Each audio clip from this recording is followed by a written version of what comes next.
Hello, everyone. Welcome back to another episode of Prose Notes, a graduate writing podcast. We hope you're doing well today.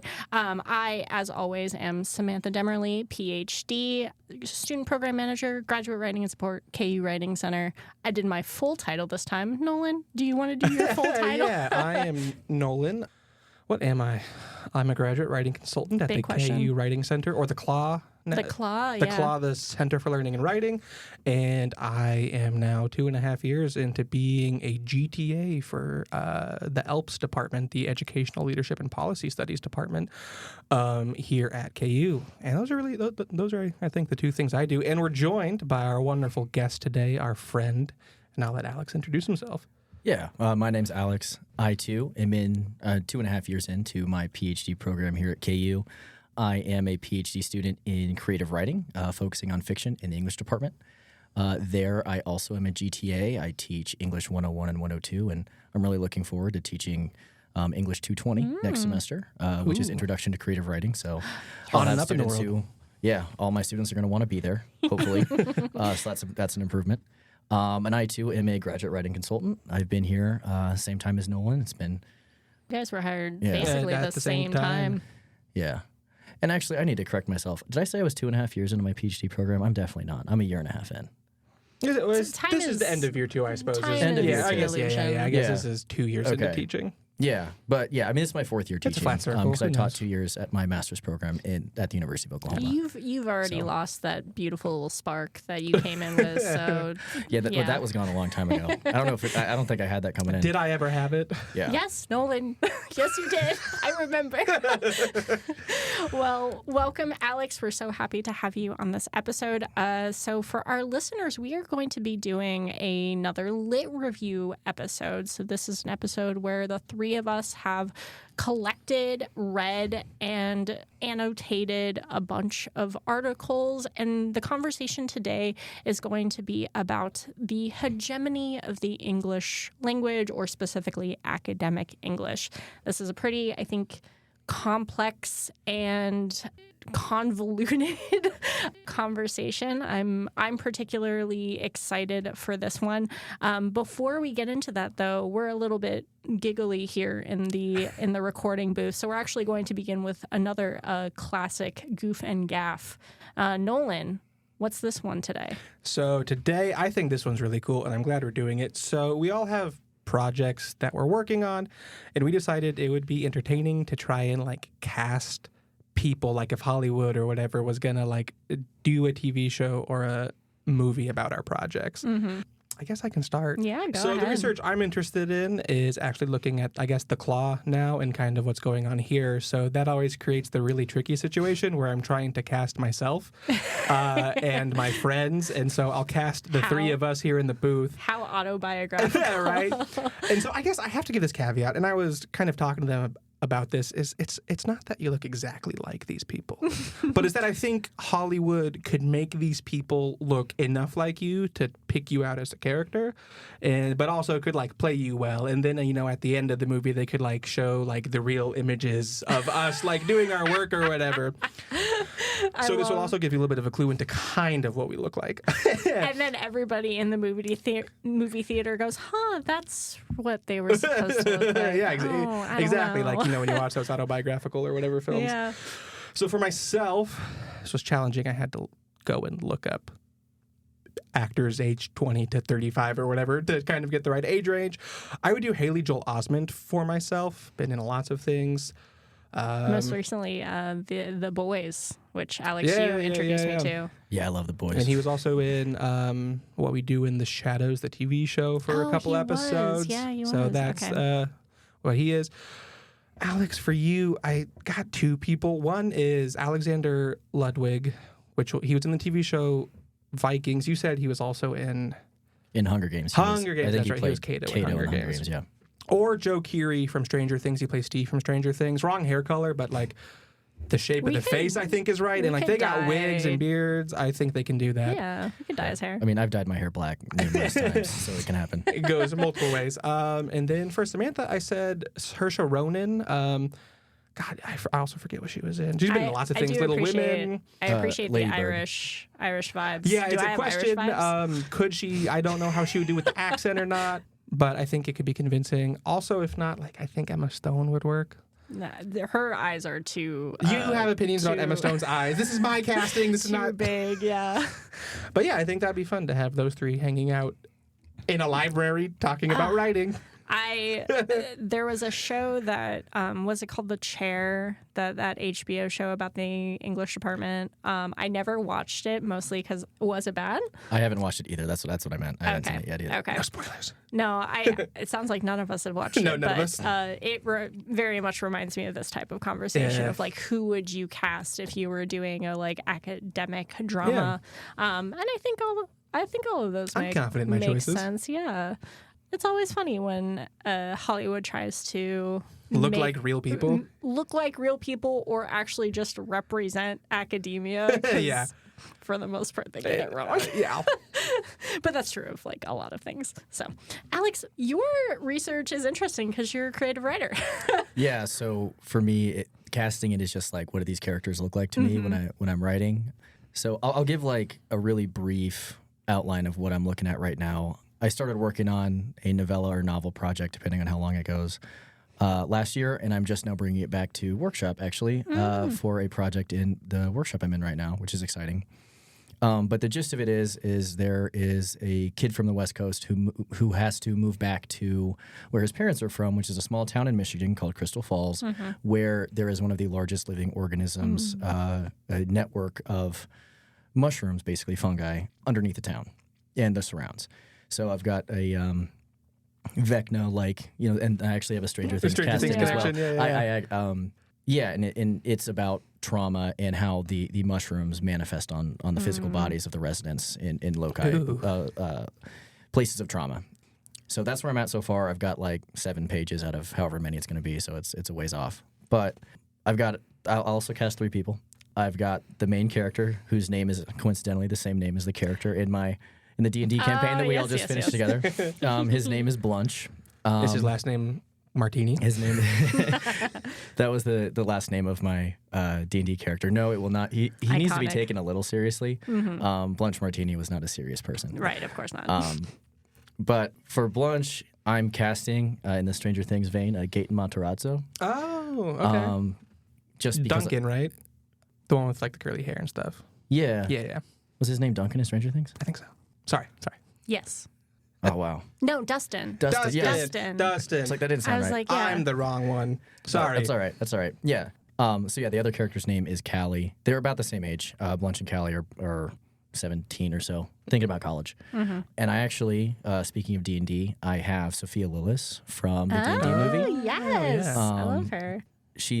I think the vibe that she gave in the D&D movie and the vibe that Gaten Matarazzo gives in Stranger Things are kind of like I'm looking for those characters. It's very like awkward teenager vibes, yeah. She got like the horror chops from being in It Part 1, yes, right? She was in It. Yeah, that works for me, I think. I think it would fit. And then the last thing, then I'll move on because I'm taking a while, is there's Blunch's uncle that he goes and stays with.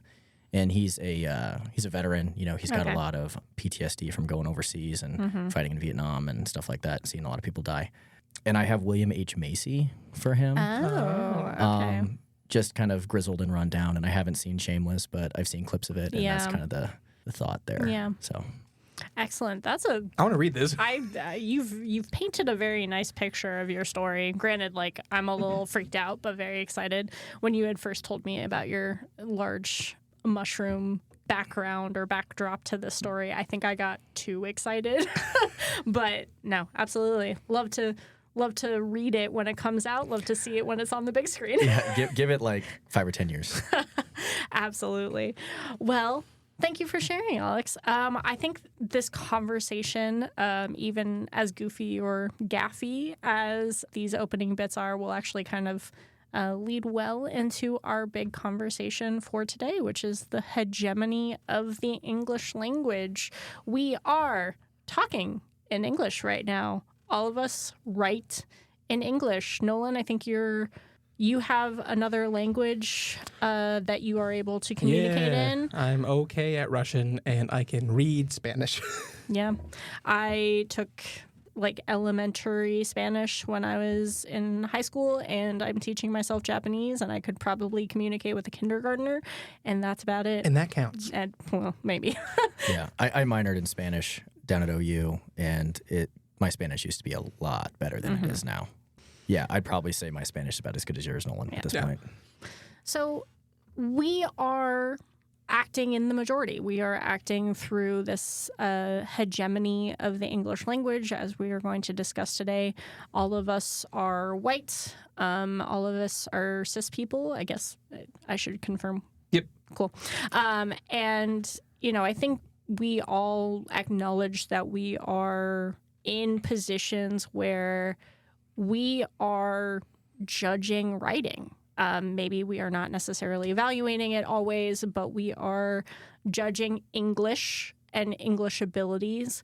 And I think, at least for myself, this has been something that I'm becoming more and more aware of in terms of like why I shouldn't be doing this, shouldn't be kind of using academic English as the be-all, end-all for communicative and intellectual abilities. So I think to get the conversation kind of off the ground a little bit, Nolan, you did a lot of research that's very philosophical in nature. So can you tell us a little bit about where English is and where it has come from? Yeah. And actually, I think I want to roll back a little bit and maybe add to my own positionality statement, just because I think it's a good thing for us to do. Like, yeah, I come from a linguistics background, like have thought about language in maybe a different way than lots of English folk do. And I think it's useful that we have all of these perspectives here. But yeah, like all three of us coming from a position of institutional normativity, right? Especially a predominantly white institution like KU, like people like us are the normative, member of this institution. So that should couch or frame all of this discussion. But I think all of us have a very like justice-oriented approach to this topic, which I think is really important. And then Alex and I are both actively educating right now, right? And so I grade exams and have this discussion about academic English with my students. I'll talk about it. You actually teach English Comp 101, right? Or Comp 102 or whatever. So like you're explicitly talking about these things. Yeah, I mean, Comp 101, 102, I mean, it's a daily conversation in classes about, what is good, what is right, what is correct, what's going to advance their career in college just as much as what's, right or just. Those are all different things. Yeah. And negotiating that is a big part of 101 and 102. Yeah. Do you, even just to maybe start the conversation, do you get pushback from students? Not really. A lot of students do want to know like what the right way to do things is.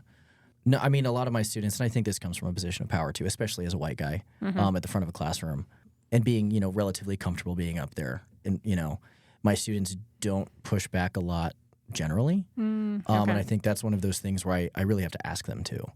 I have to really seek out don't just look at me and take what I say for granted. Like let's just. Let's like interrogate this notion Yeah, exactly. And that's actually a question that, I'm negotiating one-on-one with students now as I just graded some papers a lot later than I should have, but that's just how it is. We're all there. Yeah.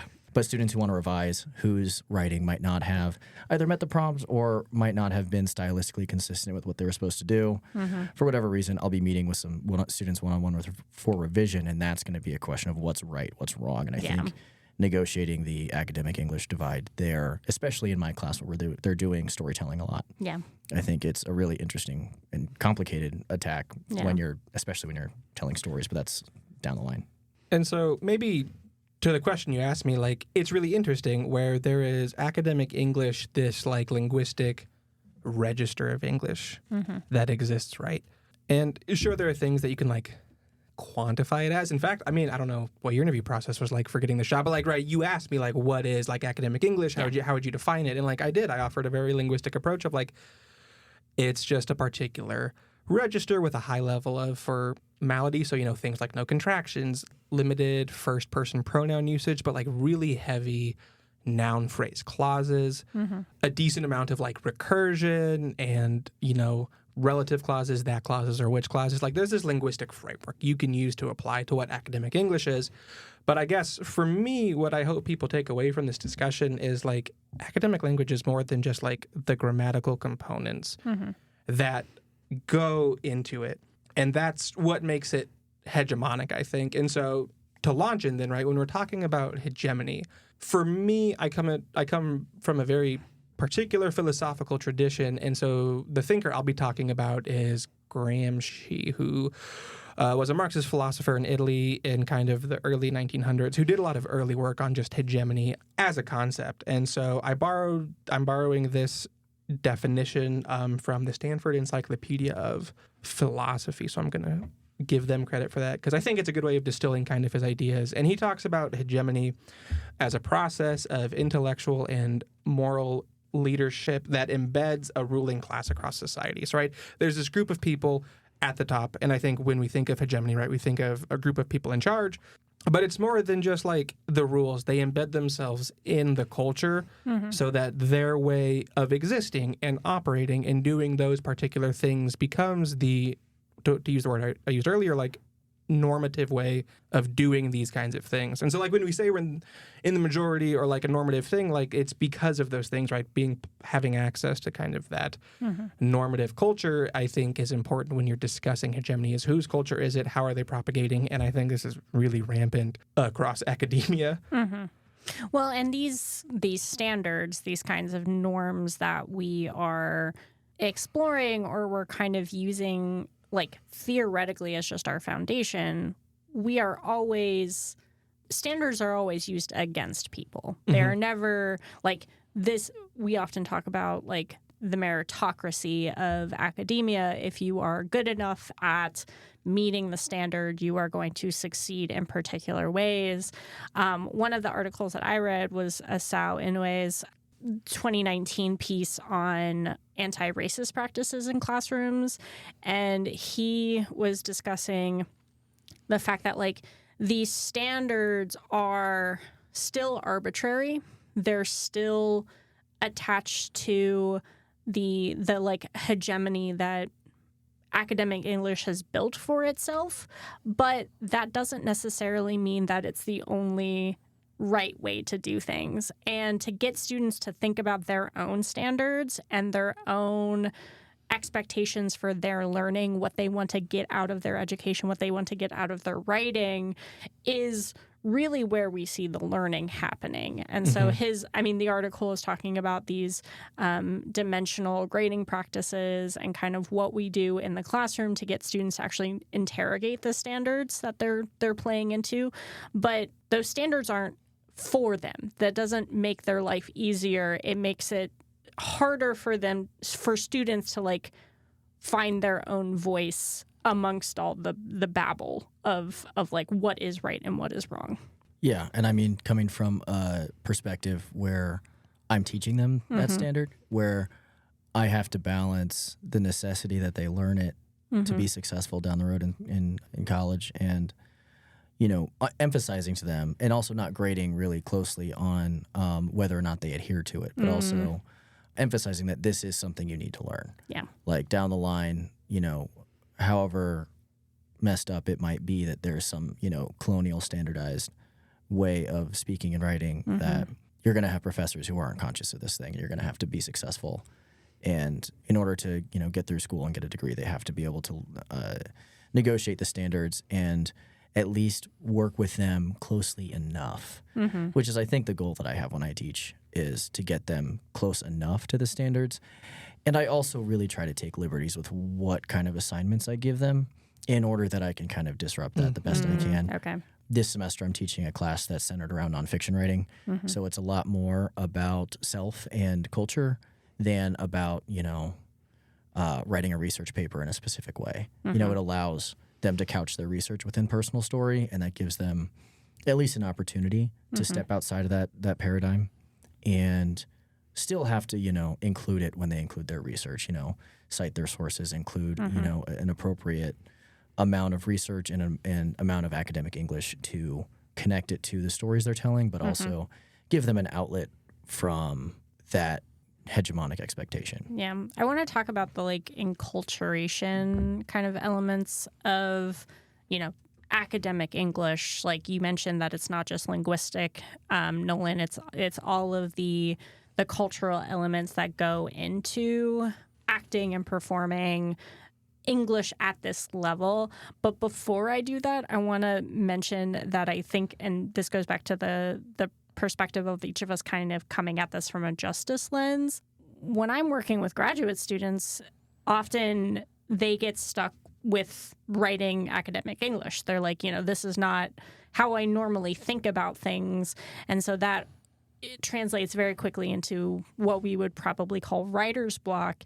And I find it really interesting that one of the strategies I draw upon to get them out of that writer's block is to like go backwards and say, how would you say this to your mom? Or how would you say this to like your friends? How would you communicate this in literally your language? The like casual, fun version of like what you would say, and then try to figure out how to translate it into something more academic.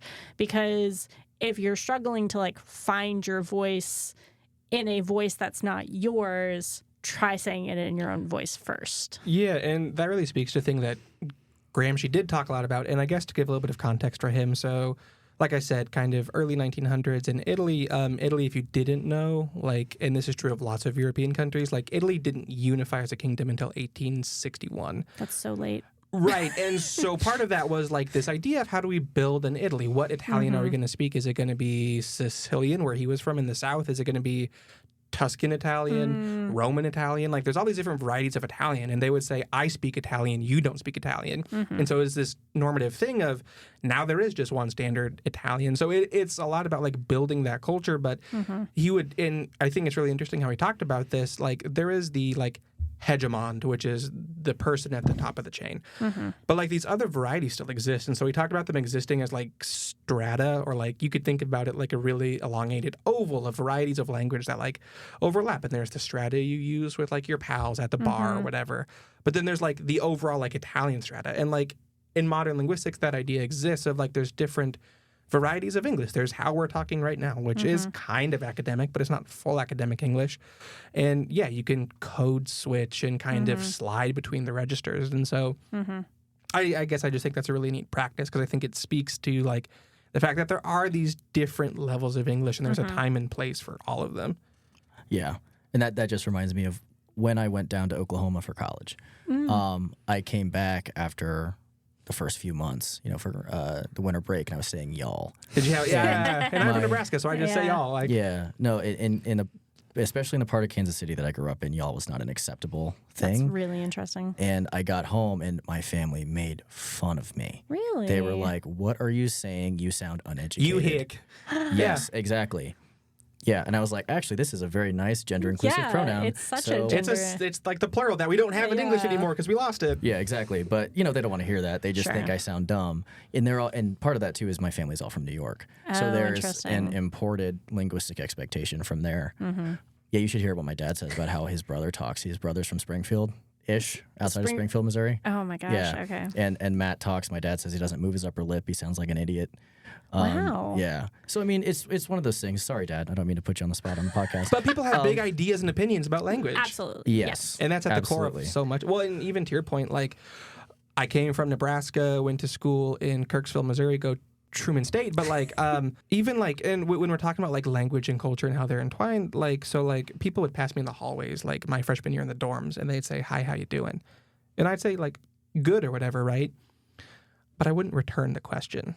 And people thought I was rude as hell. Oh. And I was like, I was like in Nebraska, at least in my experience with the people I would hang out with, like it was, hi, how are you doing? You say good, and you go on along your separate ways. And you have to return it. And I have really big feelings about because at least for the people I grew up with, like it's an expectation that like it's not that I don't care about how you're doing, but I don't care how you're doing. This is just a greeting. So you say hi, how are you doing? I say I'm good, and we pass. Because I don't actually care about how you're doing or whatever. And so if I do ask that next question, it would only be because I genuinely care. So like there's this whole cultural thing built up around so many ways we use language. And it's true in the academy as it is at home. I don't want this podcast to turn into a dialectic discussion of English, even though it's really, really fun. Quick question. Do you guys have feelings about the Midwestern yeah, no, yeah construction? I don't have feelings. I just use it all the time. Okay. Yeah, just And I use both of sometimes them, think about it. Okay. Sometimes I wonder, even when I'm speaking, I'm like, wow, was that clear? Because I say, yeah, no. I think that's Yeah, where intonation yeah, becomes no. so... Well, and what's funny to me is I had never interrogated that. That was just part of my language growing up. And it wasn't until I got to grad school and started saying it in classes, and people were like, which one? And I was like, what do you mean, which one? Both. Yeah, no. I'm intelligible. You know what I'm saying. And at the graduate level, right, and this was true for me in a master's program, so speak to your own experiences, y'all, but like lots of international students, right, you're dealing with multiple different Englishes all of a sudden. And this is where the hegemony thing comes into play, is it's more than knowledge of linguistic forms, it's access to how culture is reproduced through language. Yeah. Yeah. And one of the things about that I will say is that, and this is particular to my experience, but in English departments, I don't think there is quite the population of non-native English speakers that there are in other departments. So the people who create those standards and you know, to a degree, like English departments. You're on the inside. Yeah, but it's one of those things where, you know, in Oklahoma, in my master's degree, everybody was American. I cannot think of a graduate student who was like, even from outside the Midwest, very few. Okay. So I think the standard gets reinforced within one of those places in the academy that it's really sourced from. Well, and then the irony is that often English departments are where the conversations about English, like diversity of English, tend to start too. So it's like we're not being representative of these speakers, but also we're like, world English is. Yay. Yeah. And that also might be an Oklahoma concern. Sure, that, you know, that might be perhaps. geographically why that is the way it is. But Yeah. But yeah, just a thought in terms of where you're coming from. But yeah, and maybe to loop it back into some of the people I was reading about, like, we have these, it's kind of interesting. There are language ideologies, but it's amusing to me because one of the philosophers, his name is Jean-Jacques Lassercle. I don't speak French, so that's going to be as close as I get pronunciation-wise. It looked like Leclerc, but it's not. Right? It's not. It's hard to read. Charles Leclerc, F1 racer. And is a philosopher of English language, and he talks about how like language is like the material component of ideology. Like language is ideology, and ideology is language. How can ideology exist without the means to communicate it? And so it's this really like meta thing where people have such big opinions about the way a person talks and kind of conducts themselves language-wise. And that's, I think, for all three of us, kind of the core, the root, the whatever, the stem of this issue is the way you talk and is how you present yourself in the academy. And there's a right way and there's a wrong way. Yeah, one of the articles that I was reading was by Ryan and Viette in 2019, and they really talk about how, especially for international students, English ability is equal to intellectual ability. If you can speak English well, you are going to be considered more intelligent than your peers who don't have the same command of the English language. And I guess this is where like the justice part of it comes out for me, which is just that's not true. Like, and I know that's what scholars say, but I talk with a lot of international graduate students, and they're so smart, and they know what they want to argue. They just don't have the language ability to like quite say it in the way that is as quote unquote native as they want to. And this idea of even the native speakers having all of the intellectual ability and trusting implicitly your faculty members to be giving you good feedback, I think is another one of these like dynamics that gets really complicated when you're talking about whose English is the best or whose English is the standard that you should be using. One of the other articles I found basically was talking about the fact that when international students are getting feedback from their faculty members, they are not necessarily expecting language feedback, because in maybe like outside of English departments, if you're in an engineering program, you don't expect your faculty member to be a grammarian. So they're an engineer, yeah. Yeah, they're an engineer. So you're going to expect engineering feedback.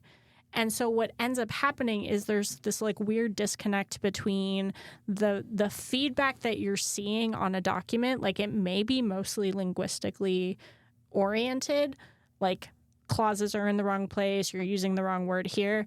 And international students, this is the claim of the article, but like international students are seeing that not as feedback. And that's weird, because then they're saying, oh, we want more feedback. So then how does the article frame them interpreting the comments or whatever? The authors found that the students were interpreting the feedback as both something that they should just implicitly follow, like they shouldn't question. Oh, like a rule? Yeah, like a rule that they need to change, a rule that they need to follow, but then not necessarily understanding that that's feedback about their ideas. And I think that was the disconnect. It was like they weren't expecting linguistic feedback, but that's what they got. And so they wanted more content feedback, which was what they didn't get. And then, the question becomes like, well, why wasn't the faculty member giving them looking at the content in the first place, feedback? Yeah. And the students are thinking, oh, I'm not smart. Is my content bad? Yeah, but they're like, presumably their content was good because all of the comments were linguistically related. Very complicated, very interesting article. I think it was Lakey 2016. Yeah, it was so interesting. Yeah, some students didn't expect feedback from their professors, as those professors are not grammarians. And, even more so, those students were like vaguely aware of the writing center or like the writing support on their campus. So the only support they were getting was from faculty members who aren't grammarians or not like language people. And if you've listened to this podcast before, you probably know we have opinions about how professors give feedback to graduate students. For sure. I try to be kind. A few of them try their best. Yeah. Yeah. That actually ties a little bit into some of the reading that I did for this. I'm gonna need to. I kind of need a long runway to take off with this, but I promise I'll get back around to it. Get on that runway. So a lot of my reading for this centered around something that I read in my master's program that I thought was really interesting, and it's Asia Martinez's conception of counterstory and how that uses critical race theory to disrupt hegemonic norms through storytelling. So I guess a quick definition for that, just to ground what I'm about to say, that counterstory seeks to empower the minoritized through the formation of stories that disrupt the erasures embedded in the standardized majoritarian methodologies. In this, consideration, that being academic English. One of the things that I looked at for this podcast was there is a collection of essays and stories called CounterStories for the Writing Center. And Asia Martinez wrote the introduction. Hell yeah. So, or the foreword, not the introduction. But I read the foreword, and this is a story, right? And it's all about discussing these topics and issues within the context of story, and it's an accessibility concern too, right? To disrupt the power of academic English in part by not using it, by communicating a lot of the same information with narrative. But the story that she tells at the beginning of this collection is about a graduate student that gets sent to the writing center prior to any coursework being assigned. Whoa. With the professor, and the assumption being that the professor thinks that he's helping by just sending this Indonesian graduate student who already has a law degree and is a very well-respected attorney in Jakarta to the writing center for writing help. Woof. And so... oh, my heart. Yeah. And I think it's hard for us to think about like being that dismissive of somebody, but it's one of those things that I think, coming back to this way of looking at things, it's one thing to write about that in academic English and kind of detail that in a paragraph. Yeah. But the stories, as Martinez exemplifies, and also I need to give a shout out to my University of Oklahoma Writing Center director, Dr. Talisha Haltiwanger Morrison. Dr. M, you're awesome, and you have an essay in that collection. So I want to just say that. Hell yeah. But Martinez's ideas are cool and they're applicable across, disciplines. But I think, using story and that, and also to tell that story of that graduate student. It's one thing for us to just mention it here or to write a paragraph in an article about this as an example within a data set. But using narrative as a way to make this sort of research both accessible and a little bit more emotionally accessible, a little bit more empathetic, I think is a way. And also, you know, and that again ties in the CRT paradigm there too.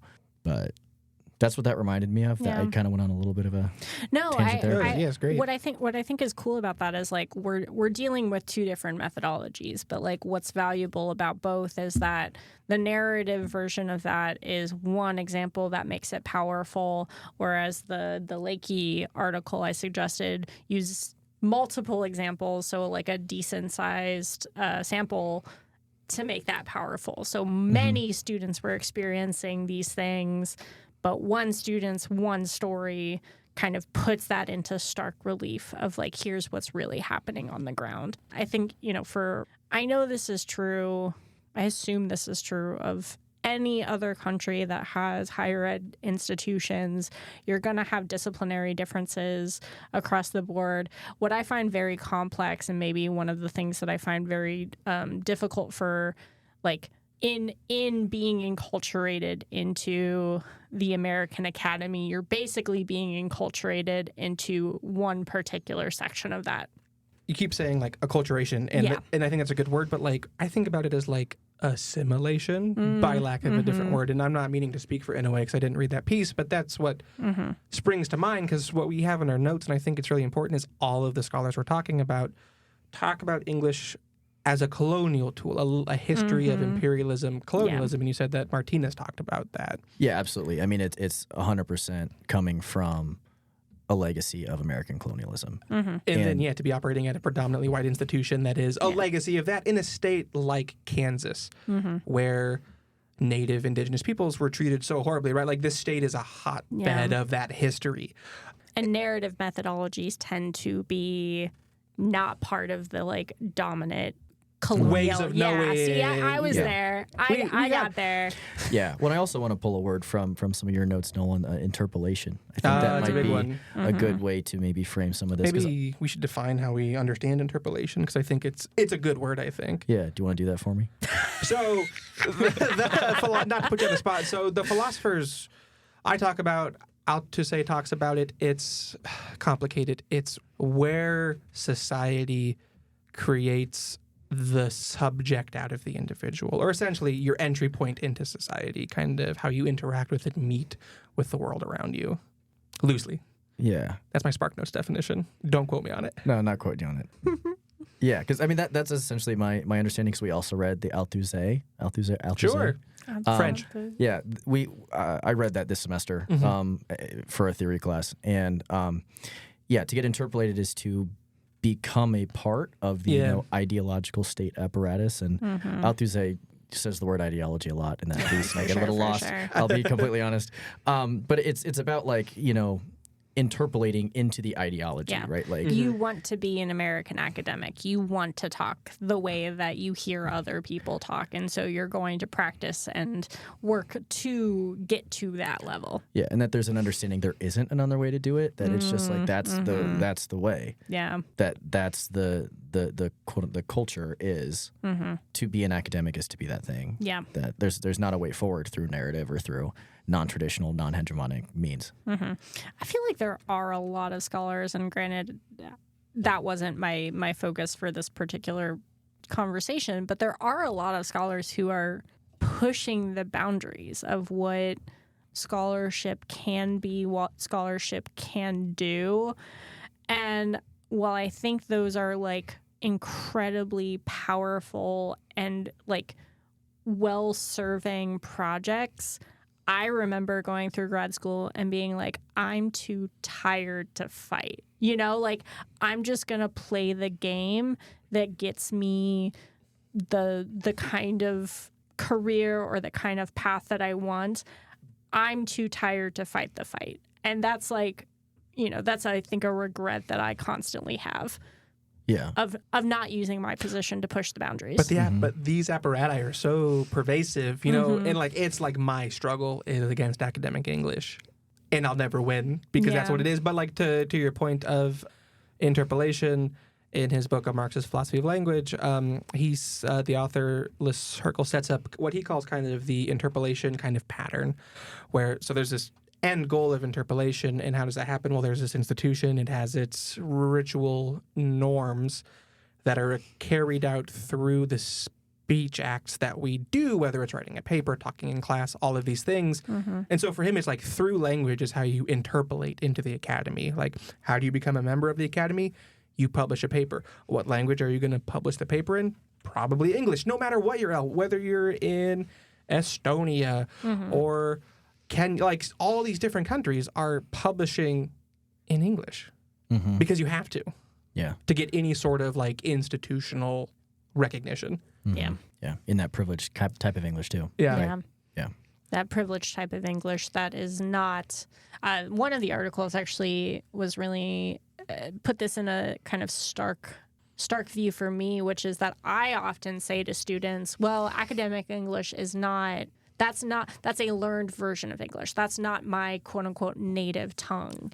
And one of the articles, I think it was actually still the Lakey one, basically said international students don't care about that. They don't care that academic English isn't the normal version of English. This is the one that's going to allow them to succeed. It's the key. And that's why they are so focused on being interpolated into those kinds of groups, basically. Well, and was this the article I think we were kind of talking about? We've been talking a lot about language here lately because I just got done giving a training on kind of how to work with multilingual learners. So this has just been on my brain.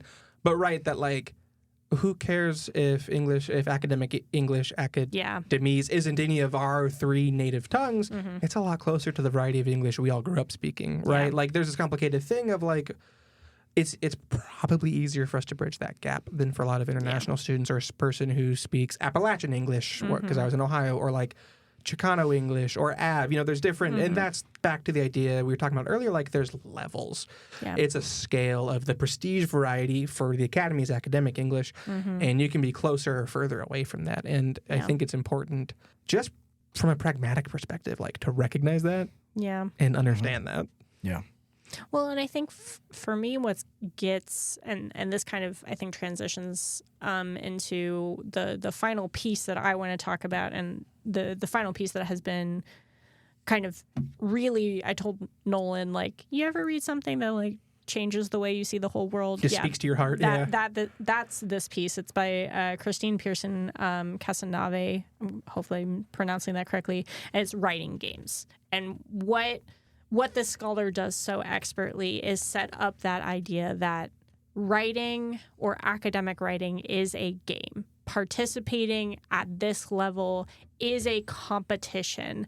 And even in the introduction, she said she acknowledged that like she got some pushback on this because some scholars, they don't want to think about their life's work as a game. That's not serious enough. That's too silly. And what she does very expertly is to say that our understanding of games has both a more playful and a very serious competitive competitive expectation of that. So, I always talk to students about like, well, you just kind of have to play the game this way. And what I think this book does really expertly is to explore literally all of the ways that it's a game. How do you work with coaches? How do you work with your advisors? How are you navigating these interpersonal things, the skill, the talent questions, all of those things that we associate with game or sport, they exist in some way, shape, or form in academia. It's all hidden curricula. It's just hidden curricula. Like, I know that's a thing we've talked a lot about, but it's just there's hidden ways that certain people know or have easier access to. Yeah. And then sometimes these things become second nature in a way that like you don't even realize they're hidden anymore because they're just so implicit in the way that you operate that you're not questioning. And have been assimilated, interpolated into you're that not culture. Questioning that rule anymore because why would you? That's just how things have always been done. Yeah. And then you become part of what reinforces the rule. Yeah. And what reinforces that interpolated culture. And that's the question, like, I think for us, maybe as teachers, maybe more than writing center consultants, and not that it doesn't happen at the writing center, but like my students have to take an exam. And I have that discussion with them, right, of like, it would be a disservice of me to not help you in your journey in growing as an academic writer. As we talk about, the primary thing a person does in college is write. That's what you do, regardless of discipline, really. But at the same time, it's important to me for your own voice to come through. And I'm on the record, so I have to talk particularly. It's not that I don't care about writing or don't grade them on their writing, but there's that ongoing negotiation, right? It's a very constructivist mindset of we're constructing, honestly, the reality of this class together. But, right, like, just because I'm commenting on what I think it can be improved academic writing-wise doesn't mean you're going to, like, lose points on, like, the writing grade of like, an exam or whatever. Yeah. I'm the same way. Absolutely. And that's just, like, best practice for me. Yeah. Yeah, I don't know. I've got some thoughts on people who grade, like... We're on a podcast. Yeah. Tell me. Just people who grade like really hard on those initial markers of academic English, like you know, proper grammar or whatever, rather than allowing students to use writing as an exploratory practice. I know some GTAs who do that. Not a fan of that pedagogy, but I also wonder to what extent they're not realizing what they're accomplishing. Yeah, they don't realize what they're doing, kind of thing. They're not interrogating their own grading practices in a particular way, or they're of the mind that there is only one right academic English, and I need to make sure that my students are living up to that expectation. Yeah, and I mean that's helpful to a degree, I guess, but. I don't know. I'm sorry to try to give a generous reading to that. No, that's fine. I think it's pretty generous, but like it's not out of the norm of possibility or even what someone reasonable would approach it with. Sure. Like, right, they need those tools, but I tell my students, just for example, like, I give them a rubric because I tell them there are skills you need to learn. This rubric is for me to help you reinforce those skills. Yeah. It does not say you are a good or a bad writer. It means there are skills that you need to learn going forward. Yeah. That said, those skills that are typical of academic English are not a big part of that rubric.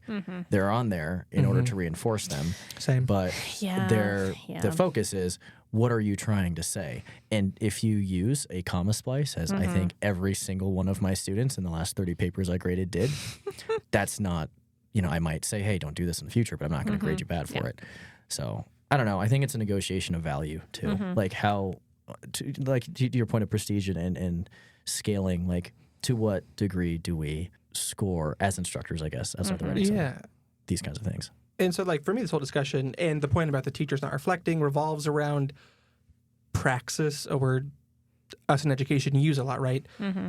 And the philosophers I read talked about language as praxis. Like, it's a thing, it's a process, it's a continual process. And like a game, there's an outcome. So, yeah, I think it's great to think of language as a game because it is. We're trying to achieve particular things. We take particular moves and make particular plays and gambits.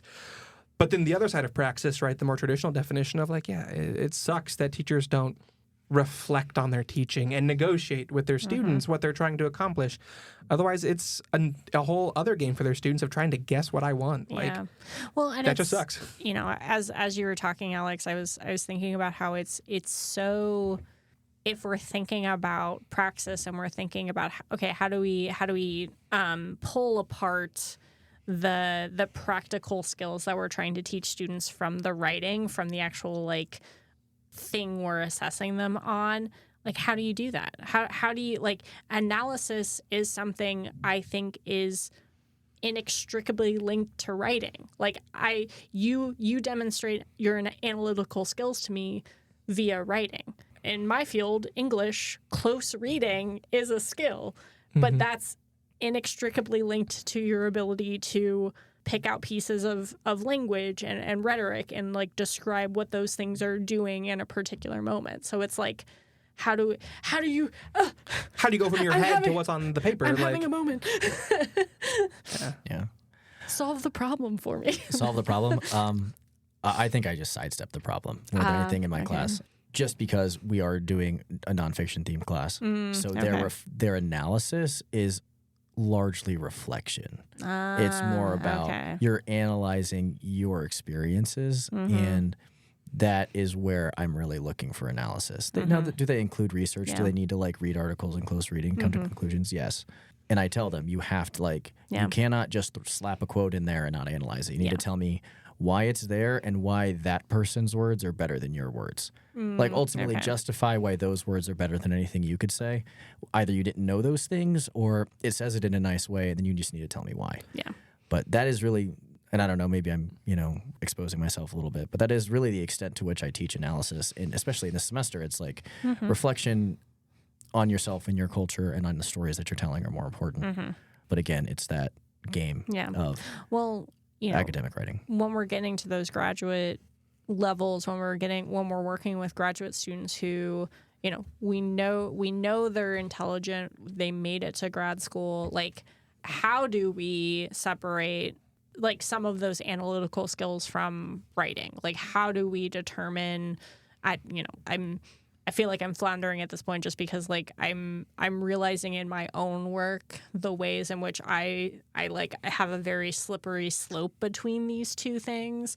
And often I'm trying to get students to explain to me, maybe not via writing, but still via English, still via their communicative ability, what they're trying to say here. And like I can't, because of my language ability, I can't ask them to like say it in their, especially for international students, like say it in their own language or say it in their mother tongue, because I can't understand it then. So I don't know.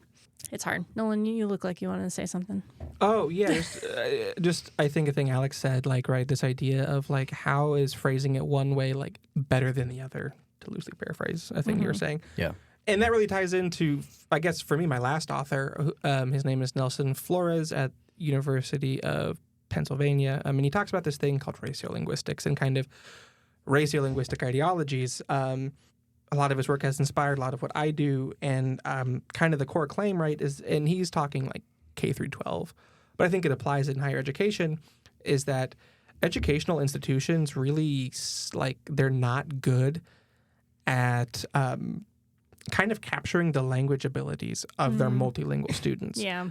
Like we talked about in the training, and kind of like what you're hinting at with the international students, like you're doing graduate school in like not your native language. Yeah. That's so amazing, flipping cool and impressive.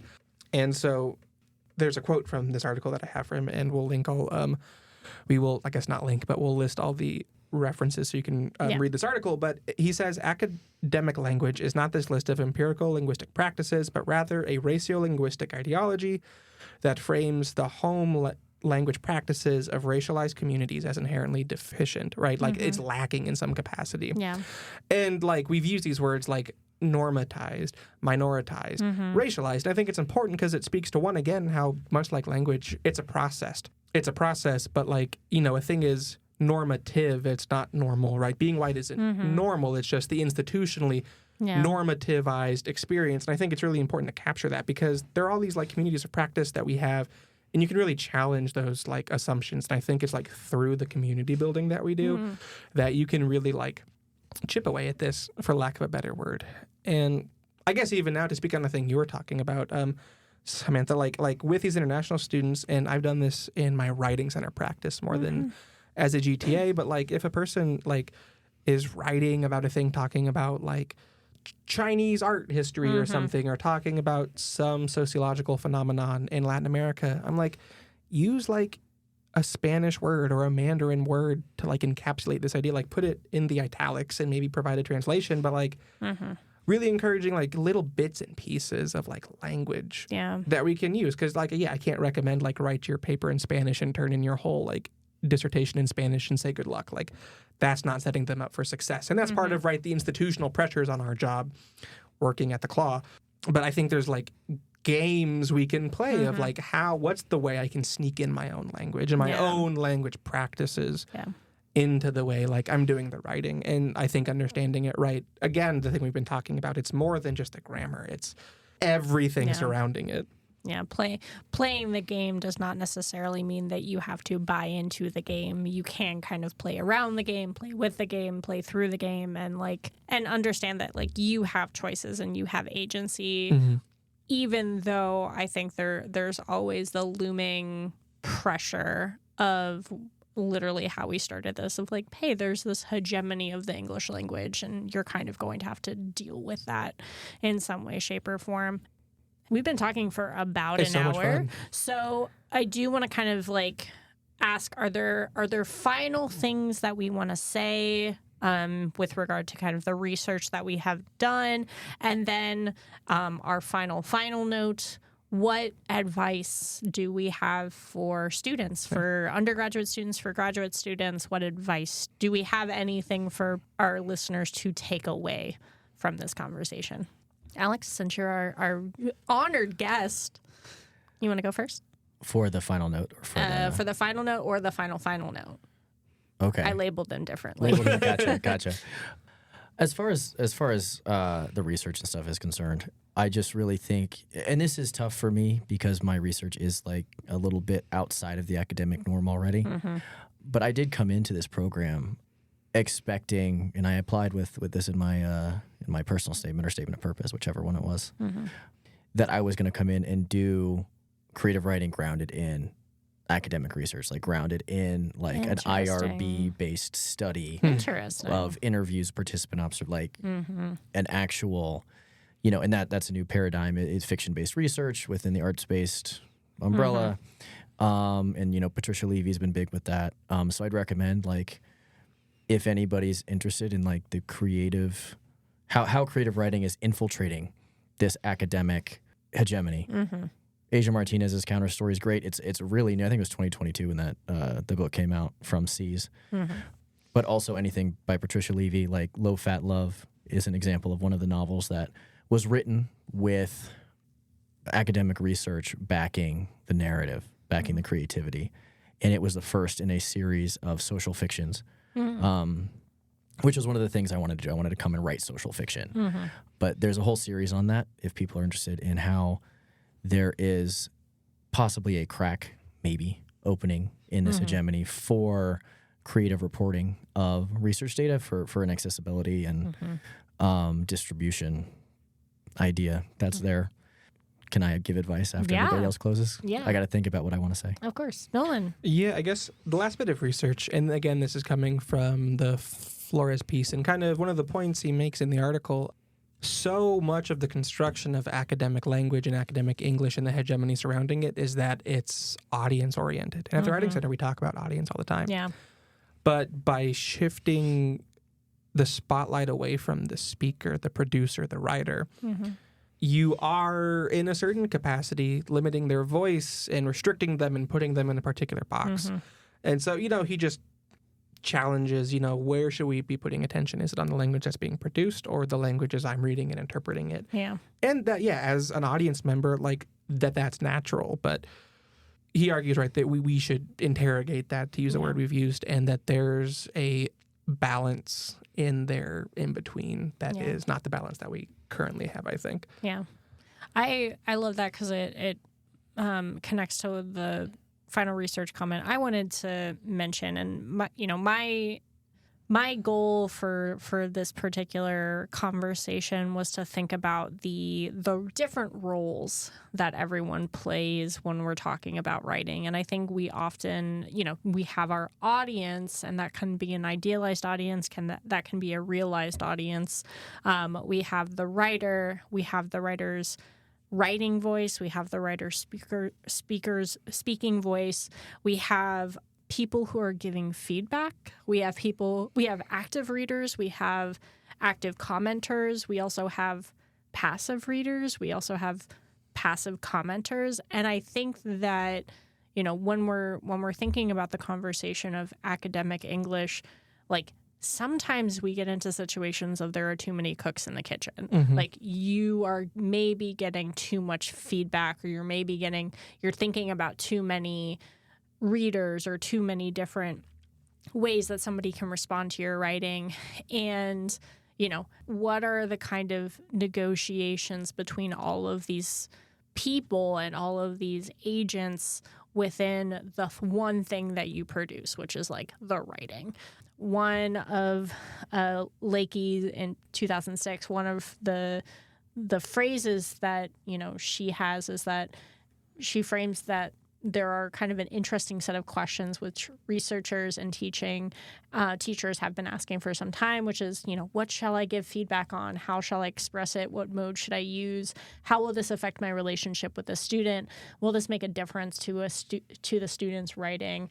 And when I first read that, I was struck by how idealized that is, because I don't imagine my imaginary faculty member is not thinking about those things when they're giving feedback to a particular student. But I think, now coming at that phrase or that sentence with a more generous view, these are things that we're constantly thinking about while we're reading, while we're commenting. But the positionality of what will we get out of this is something we don't often ask, and students are, what you want from me as a reader may be different from what I'm going to give you as a reader. Again, I think this is just it's a very complicated question. We don't really have any answers. And we're not going to solve it today. No, we're not going to solve it today. But Alex, do you have advice? I asked for extra time so I could think of something brilliant.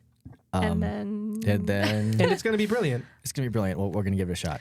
So my advice is going to come from the introduction to that book, CounterStories from the Writing Center. Nice. Bringing it back full circle. Yeah. If maybe that'll just make it sound brilliant. One of the last things I pulled from there is that for that book, they said, we take as a grounding principle for this book that CRT, critical race theory, and counterstory are powerful means of surfacing, naming, interrogating, and dismantling the workings of racism in the daily life of the Writing Center. And I think that's really important from a critical race perspective. But I think also just to expand our scope a little bit, surfacing, naming, interrogating, and working towards dismantling is the best thing that we can do sometimes with this, is that we don't just sit idly by and just do academic English because we have to. We can get pissed off about it. Yeah. We can be like, this is messed up, and we can communicate that to our students. Yeah. I don't know. I just keep on keeping on. That's a terrible thing to say when we're thinking about this stuff. It feels so capitulated. Feels so, Yeah. But that's the academy for you. Yeah. I mean, I think that connects to the advice I was going to give, which is treat it as a game. Play the game that you want to play. I think what's really interesting about the game metaphor is that it allows us to think about the way that sports and the way that games have evolved over time. No sport has the rule set that it began with. Our understanding of how competition changes and it necessitates change in certain social spheres does reflect what can happen in academia. We can change the rules. We can adapt our understanding of what counts as intelligence and what counts as good, quote unquote, English, or good, even just communication. And I think that if we allow us to think very creatively about what the future is going to look like, we can actually make cool differences. We just have to start playing the game that we want to play. Yeah. No, I agree. And I think in the spirit of games and rules changing, right? If you're a writer who is very good at shooting metaphorical three-pointers, basketball did not always have a three-point line. Really? Yeah. I didn't know that. So the rules will change. They might change gradually. But, they didn't used to have a three-point line, and now we have Steph Curry. Yeah. So what you're good at may not be privileged by the academy, but that doesn't mean it won't ever be. If I'm thinking about the advice I would give, there's a couple of things. So I guess allow me this path. I think the first thing is this concept of the community of practice, right? We are scholars in a space where we have our own communities. Your goals, Alex, are different than mine. The communities we're going to be writing to talk about audience kind of ironically, right? It's different, and it's good that they're different. So for me, and this is maybe, I guess, what I'll say the discussion I have with my students is I try not to grade so much on the grammar, but rather, one, the quality of the idea. How have you presented your research? What is your research? What are its contributions? Those kinds of things. I think that's one of the things that should be at the top of any article, review, essay, exam review, whatever. And then beyond that, less than the grammar, effective use of the jargon or the terms. Every field has terms that are important to understand. And you can use those terms in any variety of whatever language. And to recognize that and understand that, I think, is really important. And this gets trickier when you're talking about multilingual writing for multilingual writers, but to talk about what I talked about earlier, like that's where I think translanguaging is so powerful. If there's a Spanish word that just captures the idea better, use it, give a definition of it once, and then I would use it again and again and again. I think it makes that paper more authentic to who that person is at the writer, right? What their identity is, and I think that's a way to preserve that. You're just describing like how to make a theory. Take a word, define it in the way that you understand, and then like use it as the lens through which you understand the things. And Hell yeah. And so the thing hey, I think, everyone, make a theory. Make your own. just do it. Make your own theories. And so like I think qualitative research is great because you can do that. And I'm interested in qualitative research, and I think you can do it in more quantitative or mixed methods research. But like in the interview, right? Like I'm so interested in ethnography and case study and really narrative inquiry especially, but also critical discourse analysis. I'm in a qual class, so it's all really interesting to me. But like, yeah, there's tons of space for that. And even in like the transcript, you can preserve their language in the transcript, and that's so cool.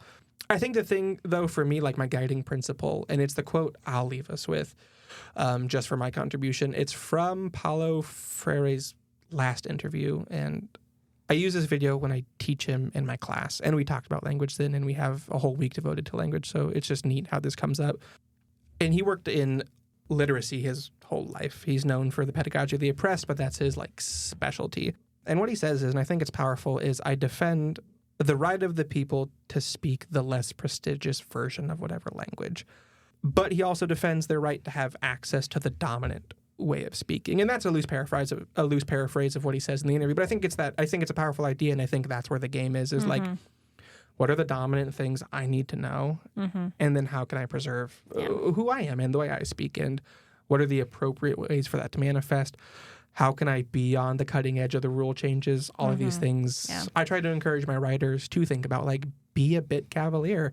And if your committee comes back and says, don't do that, I suppose do what your committee says. But, like, up until that point, like, you have the license to explore that space. Yeah, absolutely. Yeah, I love that. I love that, too. I love that a lot. And on that, I think we're going to end our episode. Alex, thank you so much for joining us. It's been wonderful. Yeah, thanks for having me. Hopefully you had fun. I certainly did. Nolan, you look like you're glowing as always. I just love talking about language. It's just one of my absolute favorite things. Absolutely glowing. Absolutely glowing. And look at him. Alex, I mean, I hope this is true of all of our guests, but like, I hope you come back on the pod. Yeah, it's fun. Come back soon. I had a great time. Excellent. All right. Well, thank you all for listening. Hopefully you will get something out of this conversation, our winding and our weaving. As Nolan suggested, we will be posting all of the references that we referenced in the episode description, so stay tuned for that. And yeah, as always, happy writing, y'all. Happy writing. Goodbye.